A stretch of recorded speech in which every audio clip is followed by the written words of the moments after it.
guys, mag mini vlog lang sa takaron ha. Wala lang sa tay sayaw kay katuig ikid-ikid sa sige na po gukod sa akong kabaw guys, nang gawas sa akong mga pamaol.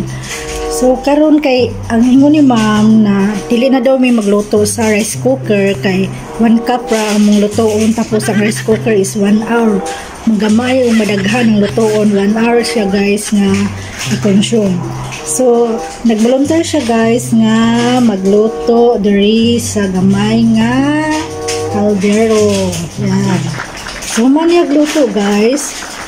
Ito po yung resulta. Taday! In fairness ni ma'am guys, magaling siya magluto. Wala lang siya na pagod. Yan lang.